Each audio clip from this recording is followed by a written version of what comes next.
Nice. So thank you, everyone, for making time again for the second session of the Career and Mentorship Talk series by NUPSA. We received quite positive feedback from the first session, and we're hoping to keep up as we try to address some of the concerns and key topics that we felt would be important to cover.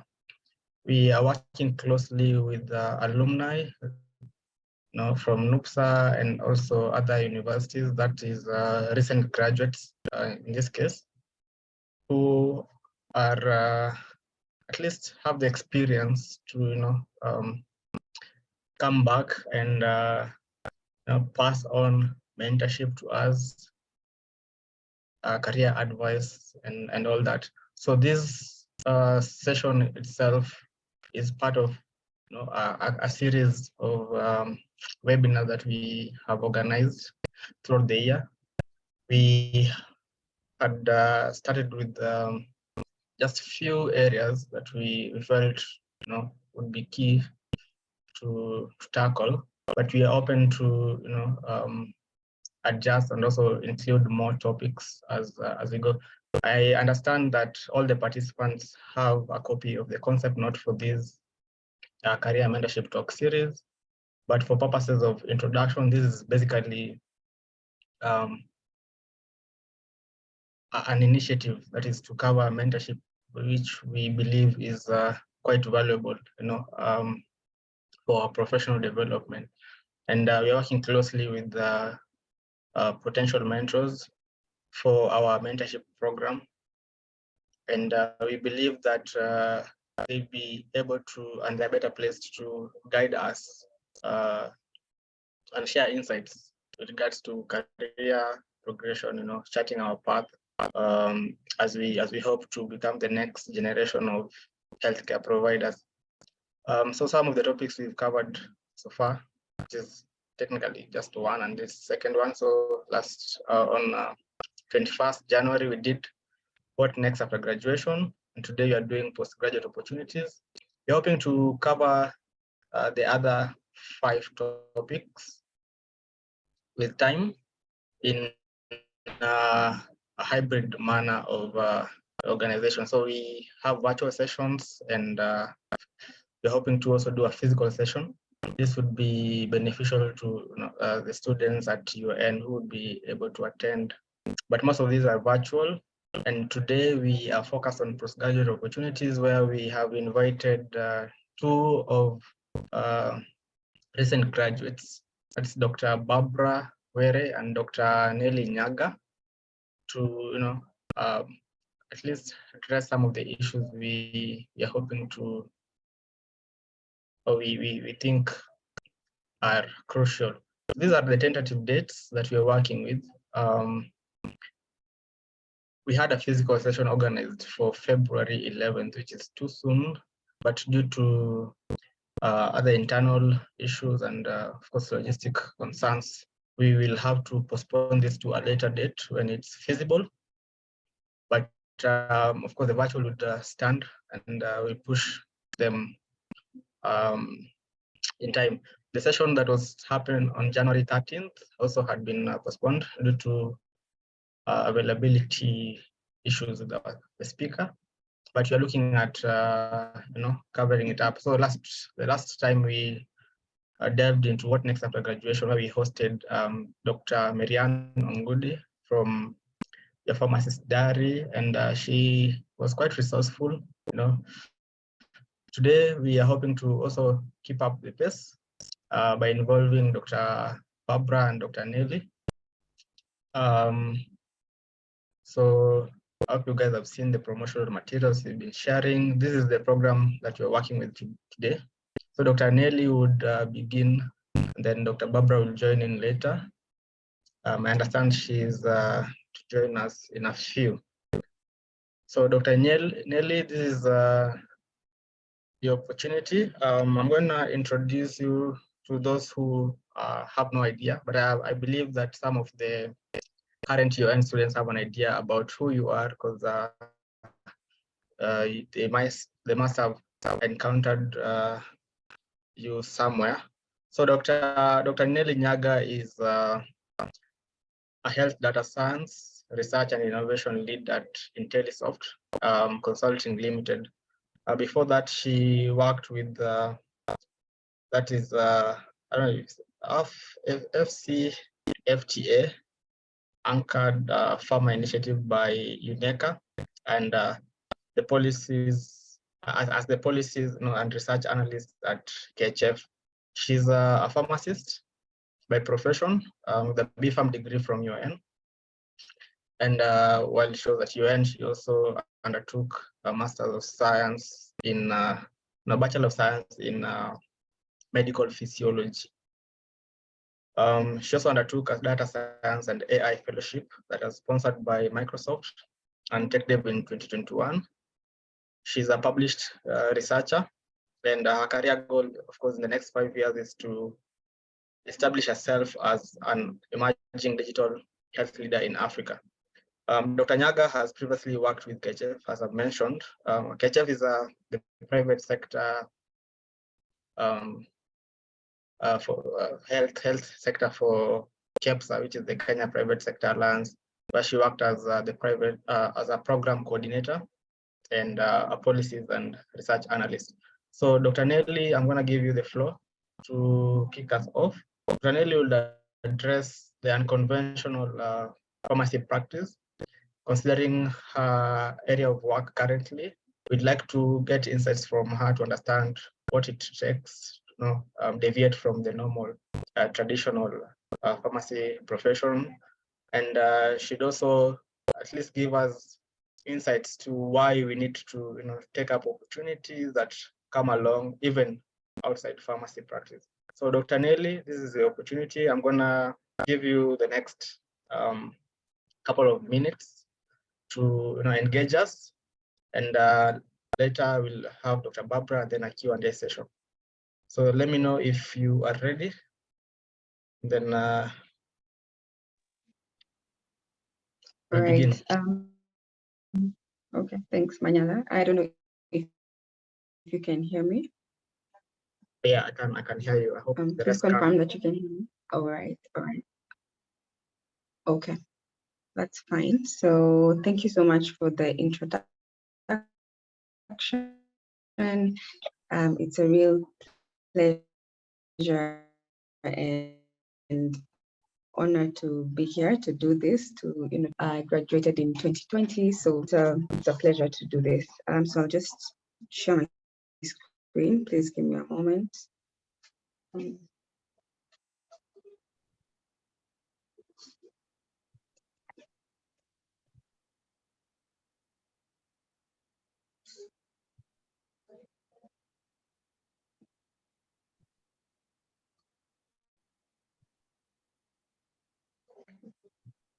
All right. All right. I guess you can see my screen. Please confirm, Manyala, that you can see my screen. Yes, I can. All right. Okay. So yeah, so it's a pleasure to be here, and I think I should start off by saying, with all those accolades that Manyala has spoken, I think it's important to say that just like you, I'm also on the journey to figure out how to make the best of my career, make the best of my life. So I hope that this will be a learning session where we interact and talk and discuss about, how we can do this together, how we can do this better. All right, so I'd like to start us off with a very simple activity, just to set the pace for the session, to think, to get an idea of what we're thinking, where we are. I'm sure some of us don't know each other, but maybe, yeah, let's try this question. Just you can scan or go to slido.com. I want you to, tell us, or, just in 1 or 2 words, what comes to your mind when you think about tomorrow? It could be literally tomorrow, it could be tomorrow next week, maybe you have an exam, I don't know, maybe, your tomorrow is 5 years from now, 2 years when you're finished B Farm and you're thinking about internship or so I just want to have an idea what, in 1 or 2 words, what comes to your mind when you think about tomorrow, whatever, duration of time you decide to give to tomorrow. Yeah, just let me know.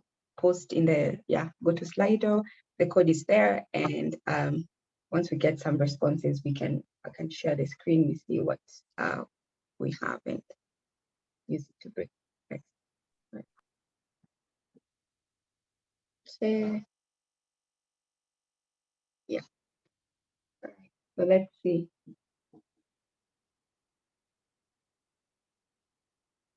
Okay.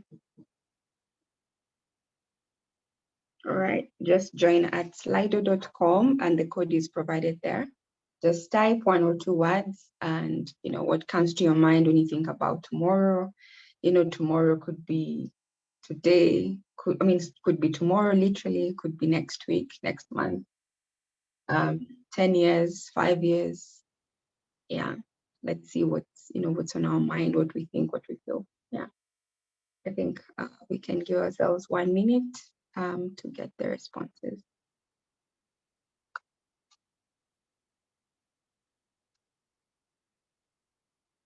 One word, it's anonymous, so feel free to express yourself. Yeah.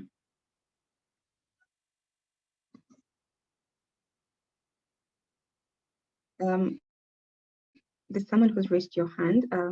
Abilaf, you can go ahead and talk.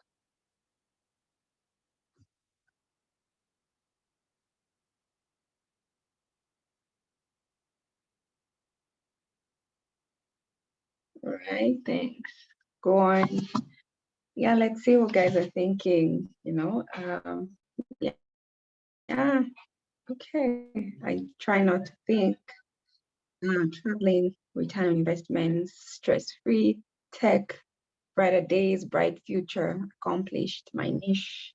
Interesting. I see guys are still typing, financial security. Okay. All right. Let's see. Okay. All right. I think we can take that. I think we'll come back at the end or something to see if we've gotten more responses. But it's interesting to see, what we're thinking about.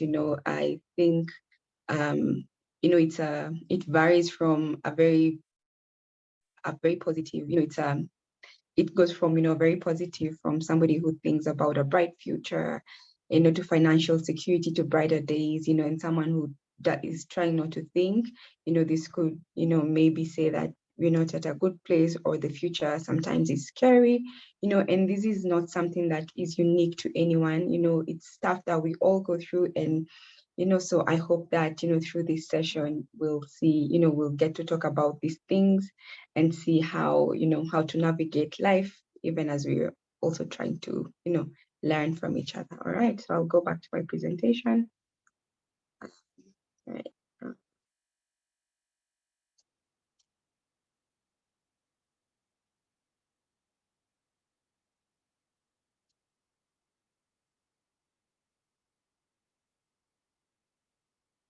All right. So thanks for your responses. And so I'd like to, so I want to, I structured my, my presentation to really talk about the, to present hacks, hacks that I have gained over the 2 years that I've been working, and, throughout farm school, hacks that I learned through my farm school years, through my physio years that, I have come to see that have, had an impact in my life, and hacks that I would like to share with you. And the first hack is, the hack to, the ability to redefine, so redefining means, changing your, your way of thought, changing your idea of, the path that you thought is the path to success, your idea of financial security. Sometimes you may be forced to redefine it, not to change what you wanted to achieve, not to change your goal, but just to change your tactic. And the reason I decide to talk about this hack to redefine is actually drawn from a personal experience. So when I finished internship, when I graduated and went to internship, my goal was actually not to do my internship. So I had done a BSc in physiology, as Maniela mentioned, and my goal was actually to become a researcher. So I had envisioned a path whereby, I'd graduate from school, immediately go for my master's abroad, then do a PhD abroad, do a postdoc, live in the States or live in the UK and never come back to Kenya, because I grew up with the idea that, there are no opportunities here, with the idea that, there's, that the future here is bleak, and that I can only, greener pastures are in the West. And, so every step I took in campus, every engagement I did with that in mind, with the end goal of, going to America or going to the UK to study, live, and die there, right? So during my, even by the time I was graduating, I'd already started making these applications, applying to universities all over the world, talking to potential supervisors, talking to potential, places where I could actually, a lab, research labs where I could go and work, or do my master's there. And by the time, by 2021, I think mid-year, I had gotten up to 10 admissions to universities in the UK. But now an admission is nothing without funding. How are you going to fund it? I wasn't in a position to self-fund. So I was trying to find scholarships. So I have these 10 admissions, but I don't have a scholarship. I cannot afford to fund myself. So I started applying for scholarship. I applied for so many scholarships. And I didn't make it through so many, but there was one that I made it, that I qualified for. So they had like 10 stages, and I made it to the final stage, which was, a physical interview stage. But by that time, I felt, so confident that, this is going to happen. And in my head, I wasn't going to spend 2022 in Kenya. I was planning my flight. I was already planning, what I'm going to do with my hair, so that when I go there, I don't have to hustle. They had said that we had applied, they had gotten 11,000 applications, and I was part of the final 60. So after the interview, 2 days later, I got a call. It was a foreign number, and they said that, Nelly, we are sorry, we don't have a positive response. You didn't make it. And, my whole world shattered. I had an idea of what success meant, of what a successful career meant to me. And it was, a hard line, it had to be that way. But through that, I went through a very difficult 3 months of my life. And one day I came across this diagram, it was shared by someone on Twitter, and I never forgot it. And when I was asked to do this presentation, it's the first thing that came to my mind. It just depicts your life, the parts of your life. When you're born, your life would have turned out in a million ways. It could have ended up in so many ways, so many directions. But, at every major point in your life, there was a decision made, maybe for you by your parents in your early years, that took your life in a certain direction. And then at a later age, by yourself, you made certain choices to go to certain schools, to do a certain course. And, at every point of turning, your life has been taking a different direction, but, it could have been a billion simulations, a billion possibilities. And then look at today. Today you're here at the green sport, but look at the number of paths that are open to you. Your life could turn out in a billion ways. So when I saw this diagram, it made me realize that, sometimes we want life to go in a certain way, a certain straight line, but really there are so many possibilities. And if you look at them, they're all headed in the same direction. So, you can change, you might have to redefine, how your idea of how you want things to turn out, but don't change your goal. Just, be open to redefining, be agile, be open to it. And once you open yourself up to it, amazing things do happen. So I just wanted to start off by sharing that snippet. So where I'm coming from, and, share the first hack, which is really to redefine, to accept that possibility that, things may not go exactly as you want them to, but, they could happen in a million better, brighter ways. So, yeah. Right. Okay. So the next hack is that, and I think this is going to speak a lot to, the questions I received about, campus life, what you can do during campus to, to help you after school, what you can do after school, job searching. So one thing that I've come to realize, or one of the things that is talked about here outside, is that, that a lot of things are because of luck, that, people say, I just got lucky, or this was by accident, or this was just serendipity. But I am also a great believer in luck, but I find that the harder I work at it, the harder you work, the more luck you have. I remember one time I had a mentor who used to say, he was my supervisor, and he used to say that, I only like to supervise students who are lucky, and I used to think, what do you mean students who are lucky? I mean, luck is not, how do I know I'm lucky so that you decide to supervise me? But, with time, you realize that, luck is actually something that you cultivate for yourself. Luck is something that you cultivate long before you need it. You can start working to become lucky long before you actually need to be lucky. I don't know if that makes sense, but, you need luck at certain points of your life.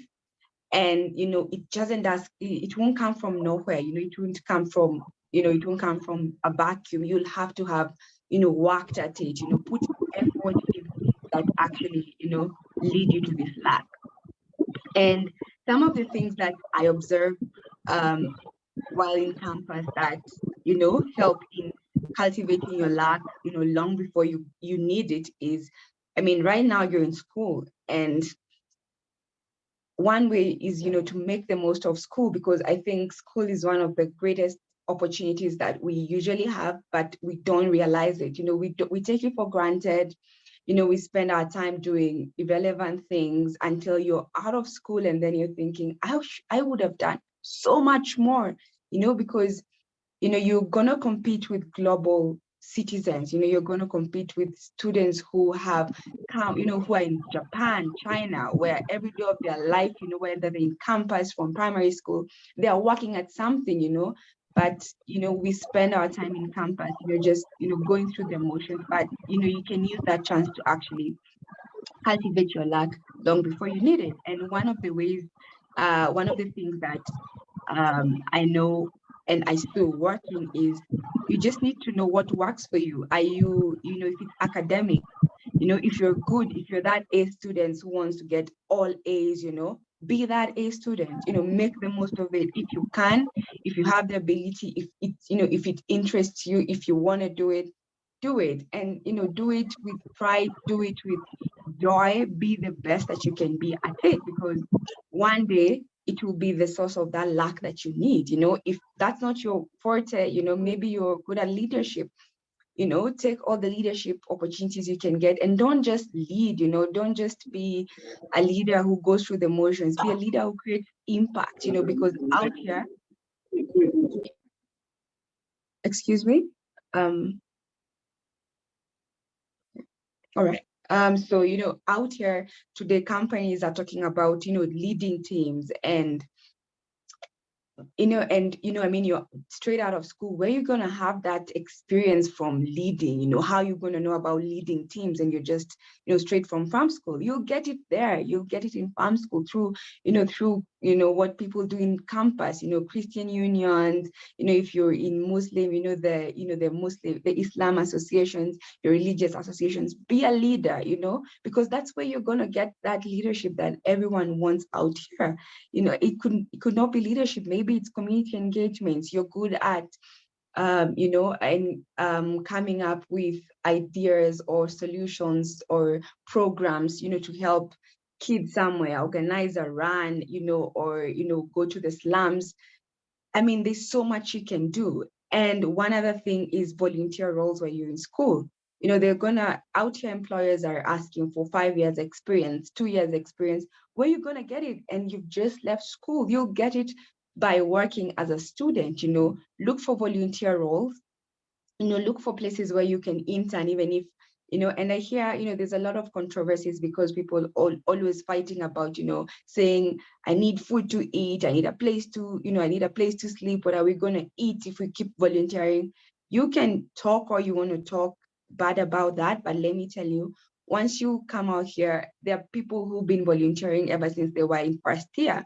And volunteer roles are considered work experience, and this is one way that you can actually, it's one thing that you can leverage to to get you that work experience that after 5 years in farm school you also have 5 years work experience.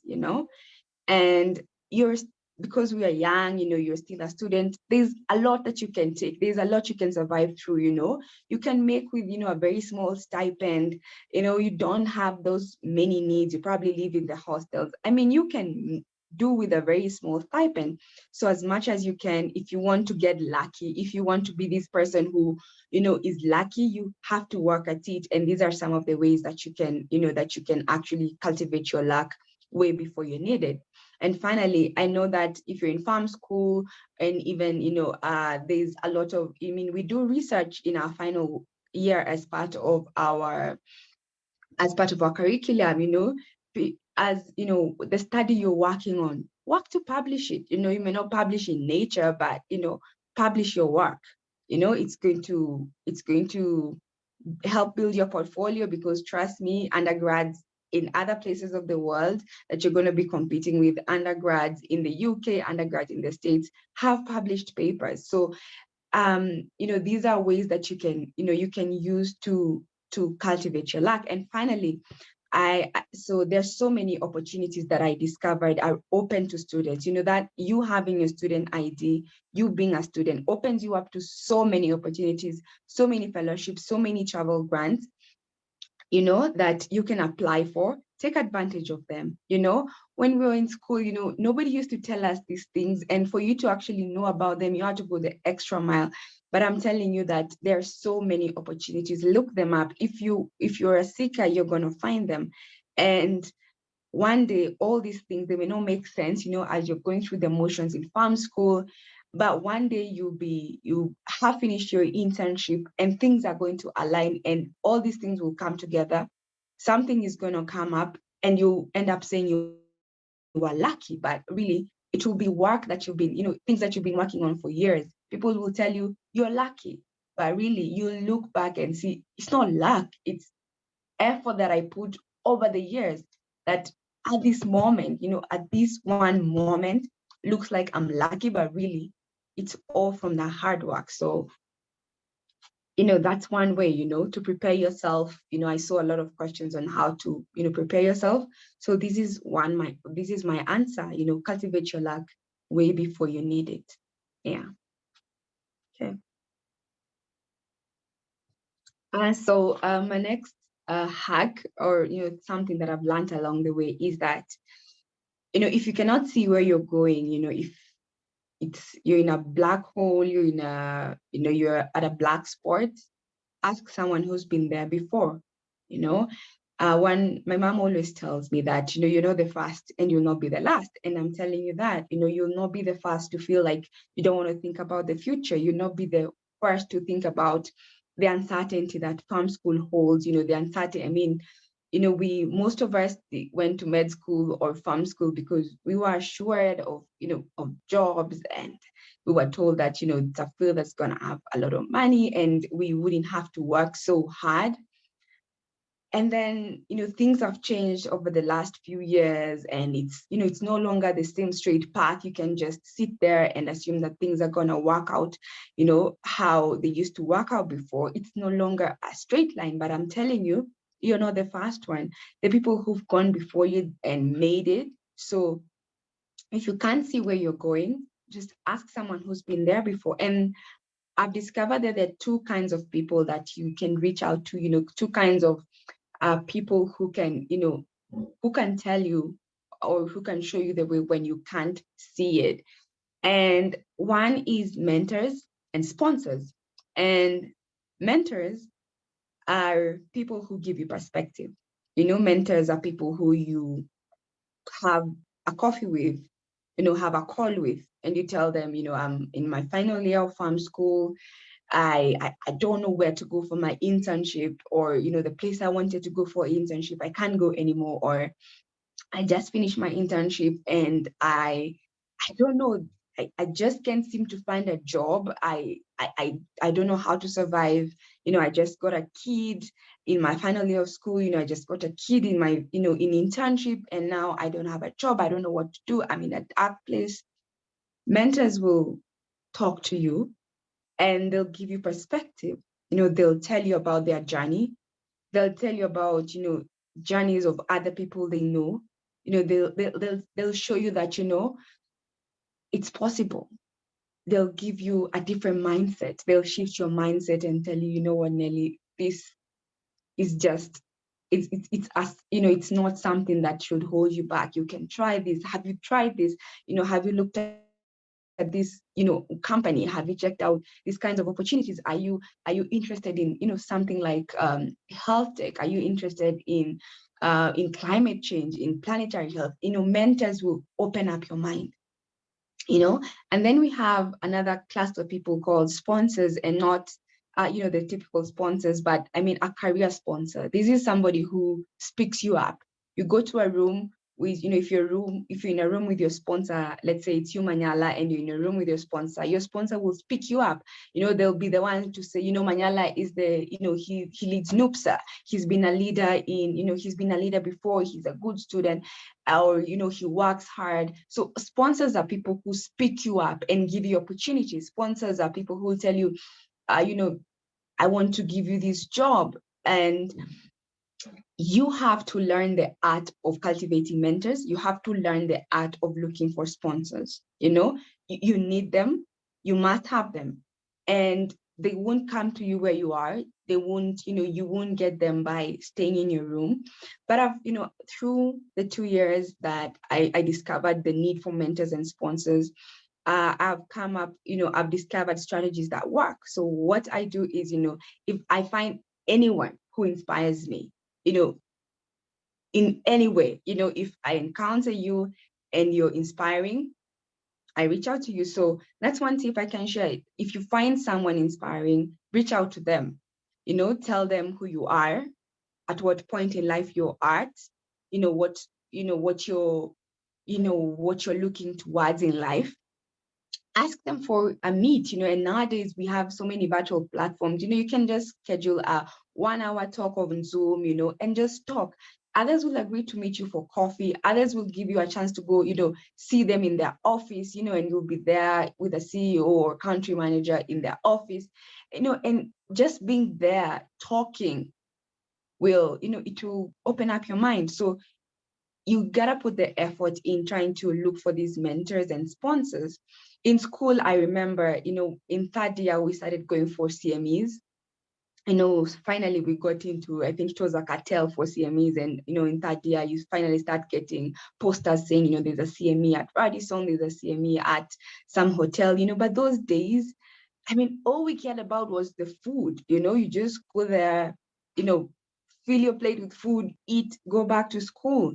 But now looking back, I discover, what precious opportunities we let go. We were blind, but today, I mean, if you go to a CMA, you probably find some of the top doctors, top consultants, top pharmacists there. But we never used to care about that. We just cared about food. But, those are just, I'm just giving an opportunity of an avenue that you can use to, look for a mentor or look for a sponsor. When you go there, go with a strategy, go with a strategy to network, to talk and, to express yourself, to share with the people who you are, what you want, use it as an opportunity to actually build yourself beyond that day, beyond that moment. And then cultivate a professional relationship with them. And, one thing people miss out to think about mentors and sponsors is that it has to be a mutual relationship. Nobody will give you their time and energy for nothing, just for the goodness of their heart. It has to be a mutual, it has to be a mutual relationship. think about what you can offer them.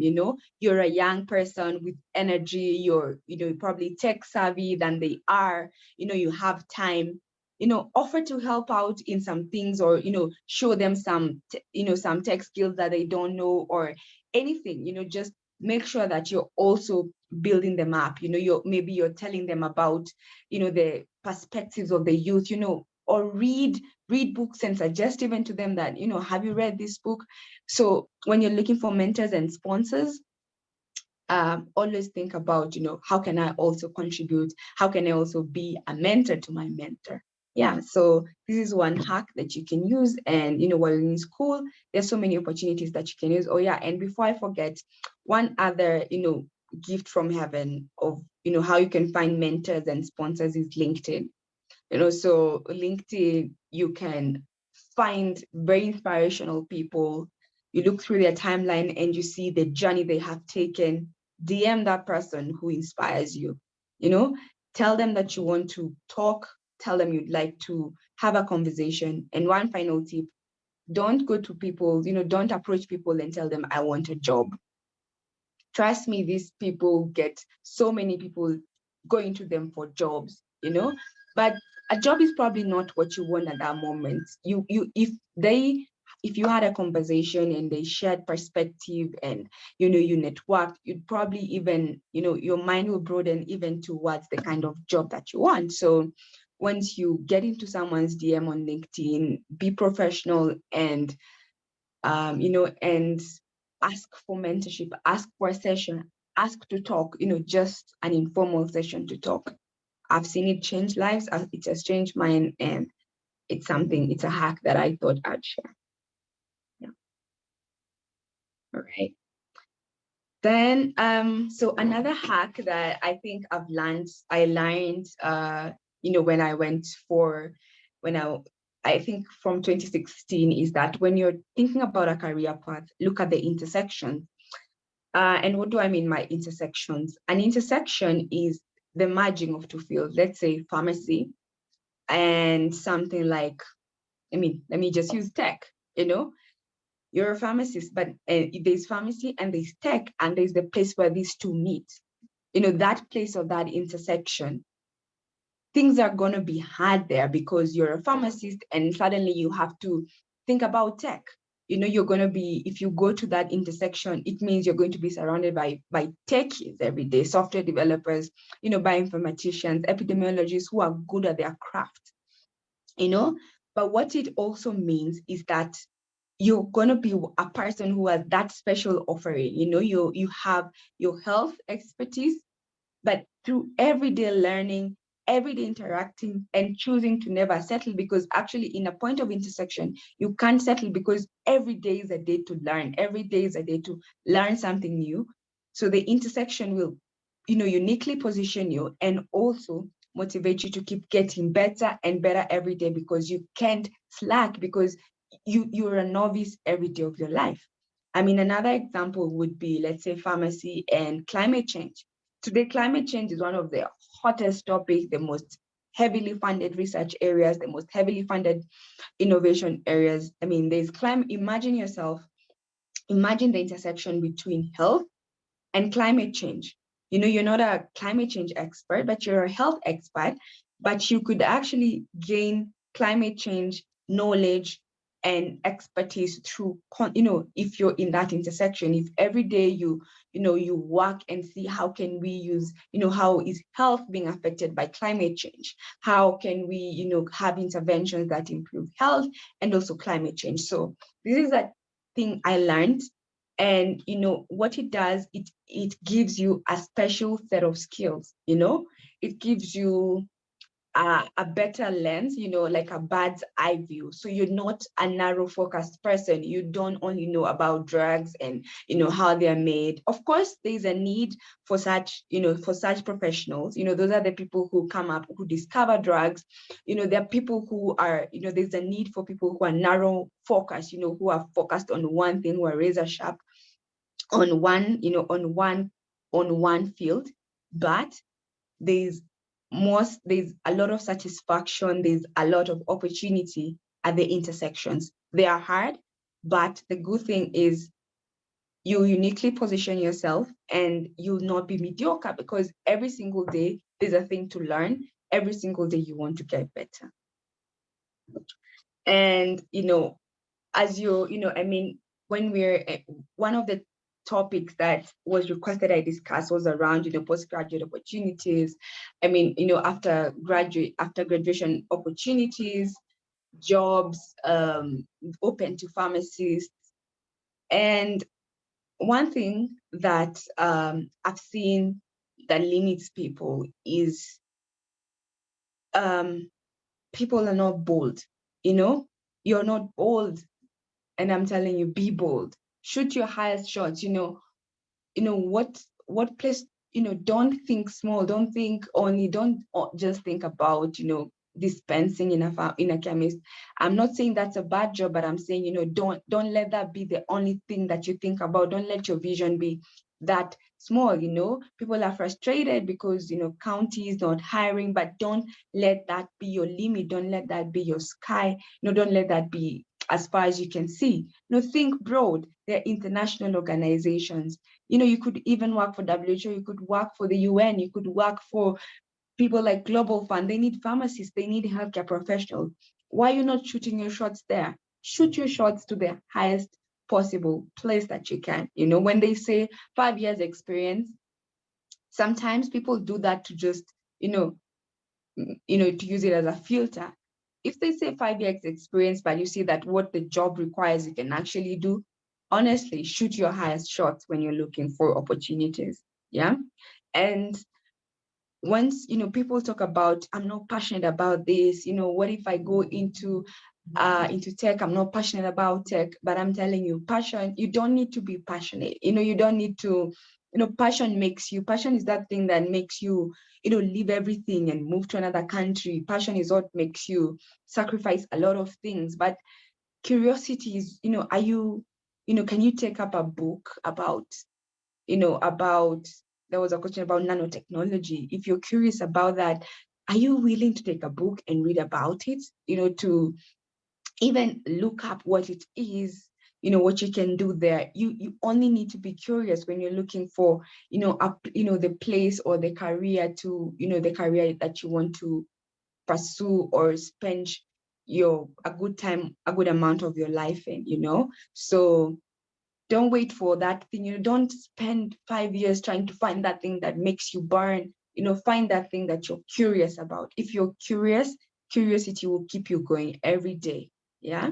And one thing one of my mentors once told me, a couple of years ago, is that, that life is changing so fast. Unlike there are times, where you could commit to one career and, spend 40 years of your life until you retire on it.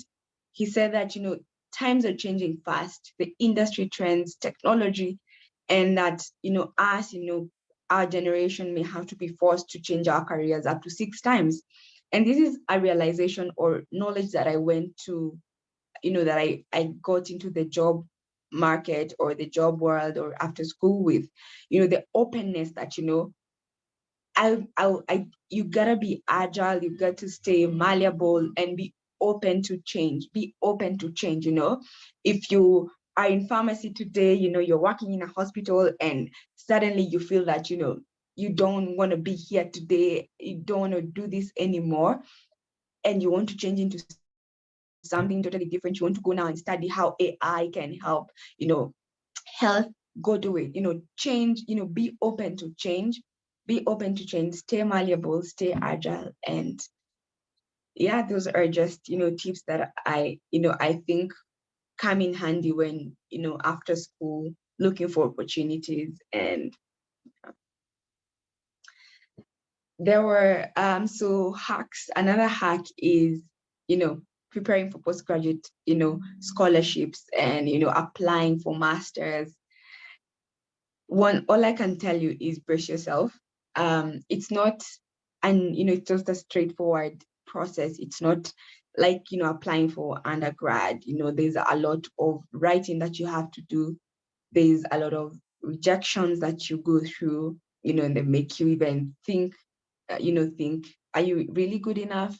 You get admissions and not get scholarships or not get funding, but people have done it before. People are doing it. I mean, I think in the previous session, I saw that you had Flavor, talk to you, and she's one of the scholarship recipients. So people have done it before, and people will do it after us. So all you gotta do is, brace yourself for the ride. And some of the things that as I was, trying to go on that journey, that I found really useful was, there were a lot of groups by Nigerians and West Africans. And one thing I like about them is that they have a different kind of zeal when going after life. They have another, a kind of energy and community when going after life. And I found that, those communities that they have, those groups that they have, were quite resourceful. Also think about, your story, what's unique about you. And, one of the ways that you can build a story is, is working, the things that we've been talking about, as you're going through your undergrad, the leadership, the looking for mentors, those can help you in building your story as you're looking to apply for your postgrad scholarships, And then once you get them, please make sure to share your tips with me. Yeah. And I think I'm almost done. I got many questions about a career in tech. And I think I've alluded to this when talking about, the areas of intersection. And what you have to do is prepare to be a novice every day. There's something you will not do, you will not know every single day. Prepare to stay hungry, stay foolish, be open to learning every day. And so this was my journey into my work now, which is in a health tech company. So I started with it started when I was doing my research, my BSc in medical physiology, which was a research course. And my supervisor told me that, I'm tired of seeing this SPSS analysis. You need to find something new. So I decided to learn Python and R to help, come up with better analytics, better visualizations. And then I discovered something called Python for drug discovery. There's a lot of softwares, and I'd encourage you to look at this. It's skills that you can teach yourself. There are softwares you can do in silico drug discovery. It's an interesting field. And through this work that I did, I actually carried out a whole project and got travel scholarships. So you can get travel scholarships or you're in school to help build your story and build your journey. And then I also did the data science and AI fellowship. And I think today there are so many data science and AI fellowships or fellowships in different areas of tech. And of course, I had to step out, go look for mentors, go look for sponsors through networking. And it's through the networks that I landed my current job at a health tech company, which I'd say is, it's amazing. I like it every day. So, but, there's a journey that includes, self-teaching yourself. It's painful sometimes. It requires self-discipline, but I think it has high returns. And this is it's not the journey that I'd like to prescribe, but it's just to show you that it's one of the ways, and there's so many ways, like we saw in that tree of life, that you can decide to explore a health tech career or any other career at the intersection. Yeah. Right. So finally, I'd like to encourage you to think about having clear perspectives. And a clear perspective, is you can get it by thinking about, how good can things get? Think about how things can get and how bad they can get. Once you've aligned, or once you see those two extremes, I think you can then go ahead and take all the chances, because sometimes we're afraid, but always ask yourself, what's the worst that can happen? Or, what's the best that can happen? And once you see that, take all the chances that you can and do it as often as you can. And finally, my final hack is that why save it for sleep when you could be living your daydream? Sometimes, we had all these big dreams when we were growing up, when we were kids, but we tend to leave them and now settle for less and, decide to do jobs that we don't like. But, who says that we can do them? And I wanted to share with you a very, as I finish, to share with you this song that one of my friends shared, and I thought it communicated this story of, why save it for sleep when you could be living your daydream. I hope it works. I don't know if it works. Okay. Right. I don't know if it's gonna work, but what I can do, I can just drop it in the chat once we're done, and you can listen to it and to communicate that message better of how why save it for sleep when you could be living your daydream, and to maybe show you how we let our dreams die as we're going through life, but don't save it for sleep, live your daydream. So yeah, I wish you life's best, and I wish you all the best. Yeah, thank you.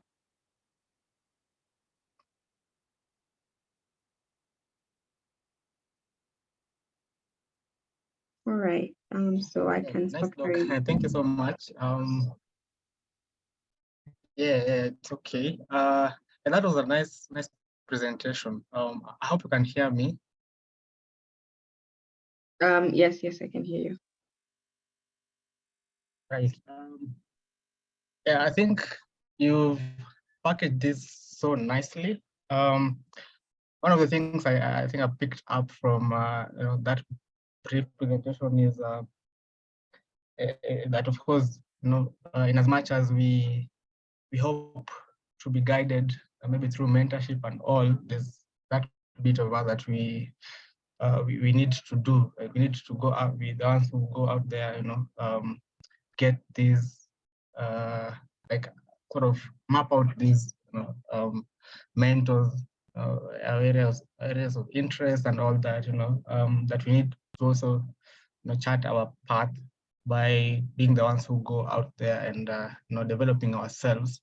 And I'm also glad that you shared your personal story. This makes this session actually quite realistic and practical, because I know most of the questions we were receiving beforehand were mostly, general questions. A few were directed to, specifically to you and Dr. Were, but I'm glad that you managed to find a way to merge your personal journey with the presentation. So thank you so much.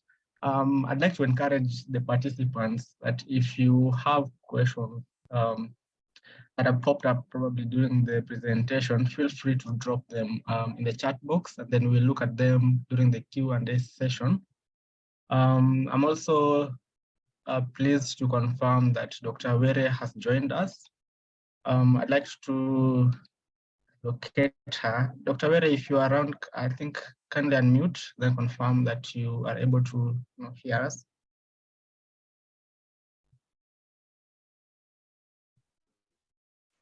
Hello, good afternoon. I can hear you well, Nyaga.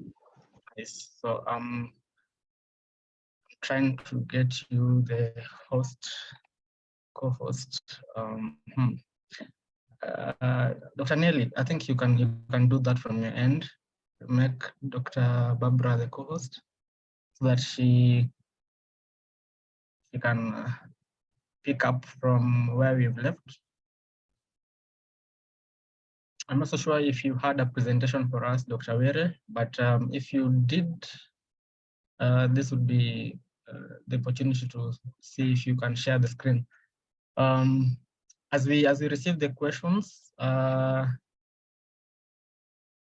yes, I'm also informed that we have students from other universities around.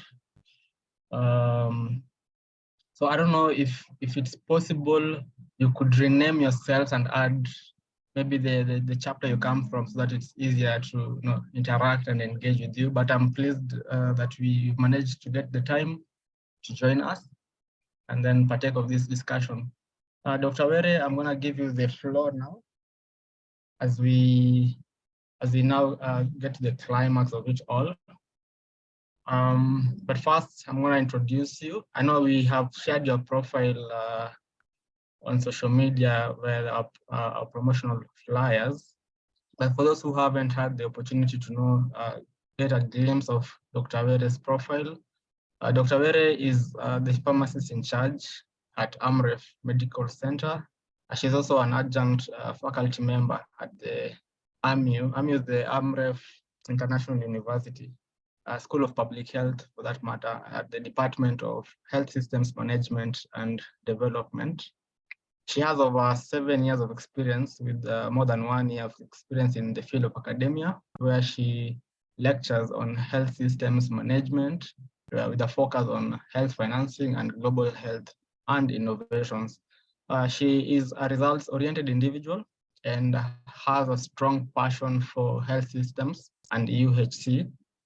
We students from UN must have had the opportunity to interact with Dr. Were. I think when we had the vaccination training. Yes, so she's a familiar face to some of us, and it's nice that we have her with us. She'll briefly take us through, now the traditional bit of pharmacy practice, the normal ones, the opportunities post-graduation that we expect, to go through, but we have questions for. Of course, the focus on what is available in Kenya currently, maybe a brief glimpse to what is outside there. She also introduced or talked to us about academia, why she's in academia, and why probably some of us would or should have the interest to join academia once we finish undergraduate studies. Okay, and then she'll also slightly focus on opportunities in global health and innovations, because this is an area she has keen interest on. And then after that, we'll have a Q&A session where we'll answer some of the questions that arise. Then hopefully we'll have a very successful session. Dr. Were, the floor is yours now.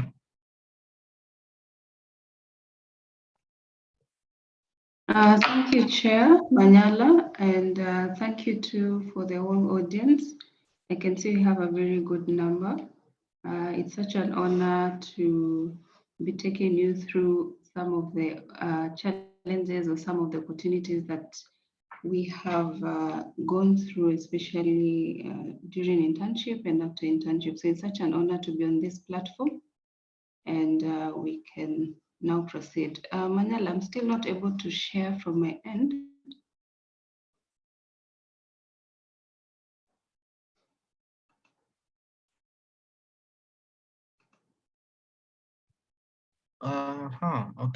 Okay, just a minute.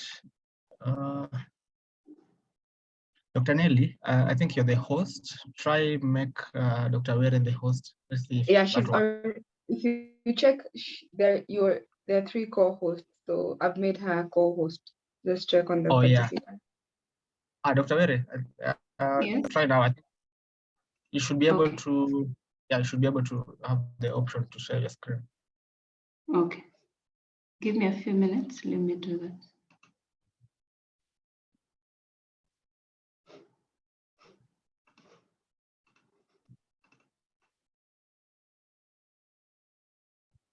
Yeah, but meanwhile, let's keep engaging on the chat box. Dr. Nelly will be monitoring some of the concerns, then we'll respond later. Okay. Yes. Are you now able to see my presentation? Yeah, sure. We can. You are. Kindly confirm if it's on a slideshow or are you able to see better, or I need to put it on slideshow? I think this works, but try slideshow, probably maybe to make it slightly larger. Okay. How about that?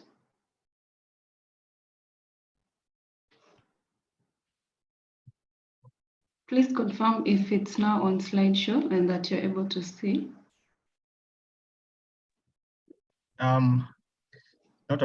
Not yet on slideshow, but you're able to see. I think you can just proceed. Okay. It's okay. All right. Once again, I want to thank you for this opportunity to sit in with you, to listen to you, and to share my journey with you. And also to thank Dr. Nyaga for being part of us. And actually, she has really taken us through the journey, and from what she was discussing, it would really resonate with me. So I was like, okay, so this is something that is like it really cuts across. And from my experience, having the 7 years of experience in the field, and for her about 2 years, so you can clearly see it's a 5-year gap, but whatever she has experienced and what I experienced, which I'm going to share with you, is very relatable. So what I'm going to talk to you about is basically, I have touched on some of your questions that you'd asked me. And also I want you to have that real experience of what is really happening outside here, and not that maybe a story that you had from a friend who is already in the field or already working. So I want you to feel that whatever emotions you're going through, it's real and it's expected. And especially the way we see how the pharmaceutical industry is. So first, I'd want to share with you, I know most people are asking themselves, especially those who are, say, after internship and those who are preparing to go for internship. I know most of you are asking yourselves, so where do I begin? Because what you have right now is just your certificate of your qualification as a pharmacist. But then where do I begin? I was actually part of the first batch post-internship when the ministry say that they will not be posting interns anymore. I was in that first batch when the cut was made. And we were meant to understand that immediately after internship, there was an automatic absorption. So all our minds are focused to, we were very sure we were going to get a job, and that job specifically in the county, and our lives would be good, we'd have flexible times, we'll be having all the time to ourselves. But then it came to a shock with us. And when you look, that was around 2016. Yeah, 2016, 2017, around that time. So you'd find that most of my classmates, most of the graduates would really fall. They had stress, they had depression, because that is what they were glued to, in that their minds were focused to, after internship, I have to get a job. And good thing is the ministry is going to post us. So when that came, then now we had to brace ourselves for the hard times. We now had to open up our minds further to know how to survive in the market. But then how would you survive and you only have the skill of being an intern? As much as you can perform other duties, but you still don't have the experience, just as what Dr. Nyaga has said.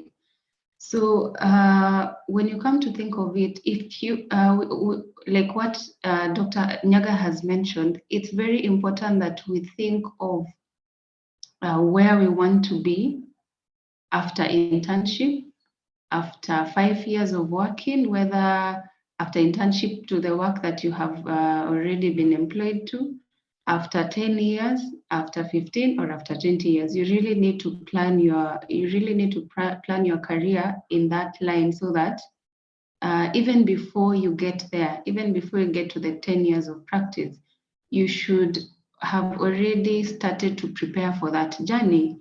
And so there is where we begin. So what I'd advise is, first thing is just know what your interest, where your interest lies in, and especially for those who are preparing to go for internship. I'm sure right now you have a very limited knowledge of what, like the diversity of pharmacy practice. Maybe you're only thinking of working either in the hospital or in community, or maybe in the industry. Maybe those are some of the limitations that you already have. But what I would say is opportunities are so many outside here, but it's up to you to push yourself. So the first thing that I always advise someone to do, just make sure you have a goal plan. Have a plan for yourself. If in 10 years you want to be a lecturer, work towards that. And I always say that you don't have to struggle so much for you to get to your goal in like 2 years or 1 year or immediately after your postgraduate. And I still want to reckon what Dr. Nyaga has mentioned, redefine your purpose. Or you find that as much as you had planned that after graduation, I get a job, I work 2 years, after that, I go for my master's, after my master's, I go to this and this. So you may have that concrete plan, but it always doesn't end up that way. We fall into different diverse fields, and it's when we get to those fields, it's when we get the insights, it's when we get the enlightenment that actually this is something that we can venture into. So first thing is know what you are blessed with. By that I mean know your core skill set. Right now, both of you will be going for internship, maybe 1 year from now, or you are immediately you have started your internship.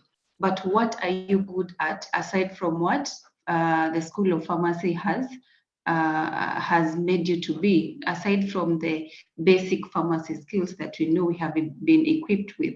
What else what else can I offer if at all I don't get this pharmacy job immediately after my schooling? So this is a skill set like maybe you're good in writing right now, maybe you're good in say presenting, you're good in public speaking, you're good in leadership.